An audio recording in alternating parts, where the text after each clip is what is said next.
আজকের ভিডিওতে আমরা শিখব হচ্ছে পিস্টন ডিজাইন করা। একটা পিস্টন কিভাবে ডিজাইন করতে হবে। আমাদের প্রথমে হচ্ছে আমাদের ডিজাইনে চলে যায়। ডিজাইনে বলা আছে যে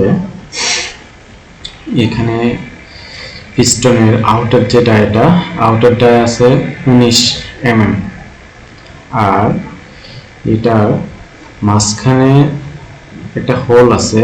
হোলটা দুই পাশে দুই রকমের ডায়া, একটা হচ্ছে 6 mm আর একটা হচ্ছে 14 mm। তো 14 mm হচ্ছে 14 mm ডায়া, 14 mm ডিপ। এরপরে হচ্ছে 6 mm ডায়া, আর হচ্ছে এখানে 24 থেকে 14 বাদ দিলে যা হয়, 24 থেকে 14 বাদ দিলে 10 থাকে, 10 mm হচ্ছে ডিপ। এই ডায়াটা থাকবে। আর এখানে হচ্ছে একটা চেম্বার আছে।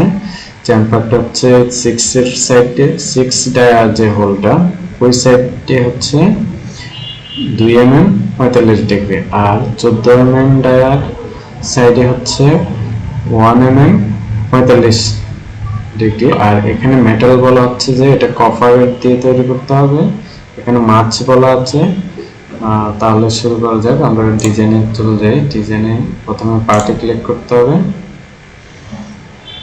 তারপরে হচ্ছে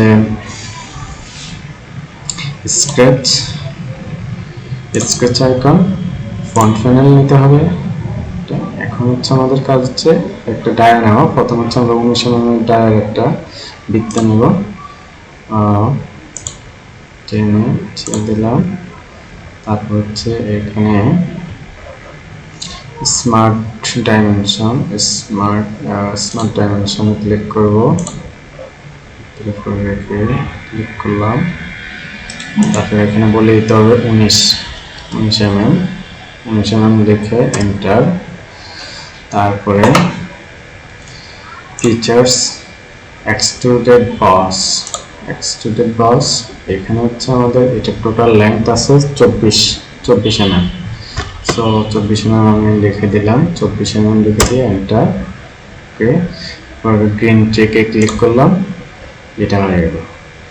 এখন হচ্ছে আমাদের এই দুই পাশে, এই পাশ আর ওই পাশ, এই দুই পাশের যে কোনো এক পাশে হচ্ছে আমরা হচ্ছে আরেকটা ডায়া নেব। তো সেক্ষেত্রে আবার স্কেচে যেতে হবে, স্কেচ আইকন, তারপর যে কোনো এক পাশে আমি ক্লিক করতে হবে। এখানে ক্লিক করলাম, তারপর হচ্ছে Ctrl+8 চাপ দিতে হবে। Ctrl+8 চাপ দিলে এটা সামনে চলে আসলো। এখন আরেকটা বৃত্ত নিতে হবে। আরেকটা বৃত্ত নিয়ে জাস্ট টেনে ছেড়ে দিবেন। এটার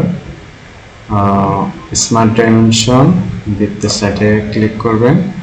তারপর হচ্ছে এখানে বলে দিতে হবে এটা হচ্ছে আমাদের 19 mm ডায়াটা নিচ্ছি, যেটা হচ্ছে 19 mm এর একটা বোরিং আছে, ওই বোরিংটার জন্য। তো 19 mm, এখানে আমি 19 mm লিখে এন্টার।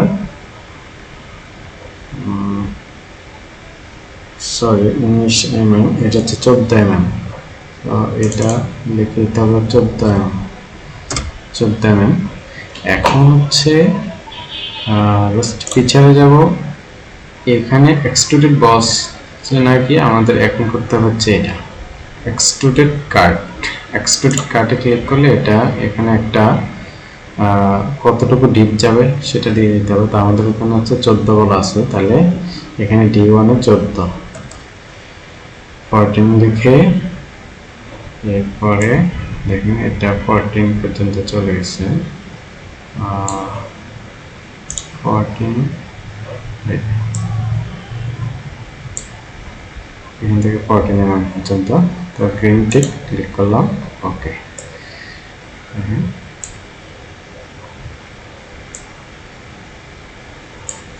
এরপর আমাদের কাজ হচ্ছে এখানে আরেকটা এই সারফেসে আরেকটা সার্কেল নিতে হবে। সেক্ষেত্রে আবার স্কেচ একইভাবে, তারপর হচ্ছে স্কেচ আইকনে ক্লিক করলাম, এখানে এই তলে ক্লিক করব, তারপরে Ctrl+8 প্রেস করলে এটা চলে আসলো। তারপর আরেকটা বৃত্ত নেব, বৃত্ত নিয়ে এটা টান দিয়ে ছেড়ে দেব। স্মার্ট ডাইমেনশনে যাব, স্মার্ট ডাইমেনশনে গিয়ে বৃত্তের পাশে রেখে ক্লিক করব। এরপরে আমাদের এখানে ডায়ামিটারটা দেখাচ্ছে, এটা আমি চেঞ্জ করে দেব হচ্ছে 6 mm, 6 দিয়ে ওকে। এখন হচ্ছে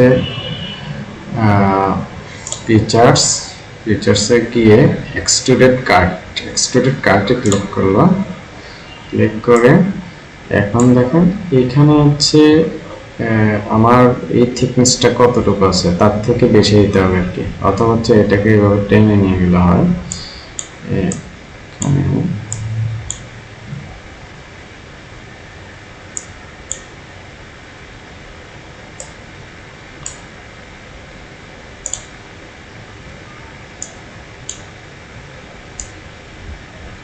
এভাবে টেনে দিলাম, এরপর গ্রিন টিপ।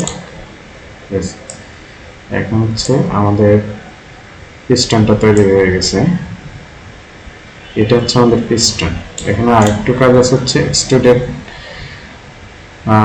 চ্যাম্পার অ্যাড করতে হবে। তো চ্যাম্পার অ্যাড করতে হলে প্রথমে চ্যাম্পারে গেলাম, চ্যাম্পারে গিয়ে এখানে চ্যাম্পার দেখাচ্ছে। এখন 6 mm থেকে আমরা দেখছি যে এটা হচ্ছে 2 mm 45 degree, 2 mm 45 degree. So এখানে হচ্ছে 2 mm দেবো 45 ডিগ্রি, ঠিক আছে, ওকে। 2 mm 45 ডিগ্রি। এরপরে আমার এই 6 mm এর পাশে যে বৃত্তটা আছে, আউটার সার্কেলটা, এখানে আমি ক্লিক করে দেবো। এক্সট্রুডেড কাট হয়ে গেছে। এখন গ্রিনটিকে ক্লিক করব, দেন আমার আবার আরেকটা চ্যাম্পার নিতে হবে এই পাশে। সেটার জন্য এখানে বলে দিতে হবে 1 mm, সেখানে 1 mm বলা আছে, 1 mm। এটা গ্রিন টিক। এখন আমার এটা হচ্ছে পিস্টন ডিজাইন করা শেষ। এখন আমার হচ্ছে মেটাল এড করতে হবে। মেটালের উপর ক্লিক করব। আমার এখানে কিছু লিস্টেড মেটাল আছে, এখানে যদি আমার কাঙ্ক্ষিত মেটালটা না থাকে তাহলে এডিট মেটালে ক্লিক করলে এরকম হচ্ছে মেটালের বিশাল একটা বড় লিস্ট দেখাবে।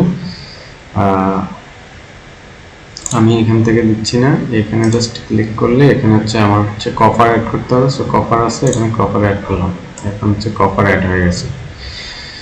এখন দেখেন এটা ডাটা শিট ওয়াইজ এখানে ঠিক আছে কিনা এটা দেখবো। সেটা হচ্ছে ইভালুয়েট মাস প্রপার্টিজ। দেখি মাস প্রপার্টিজে গেলে এখানে হচ্ছে আমার যে মাস হচ্ছে 37.62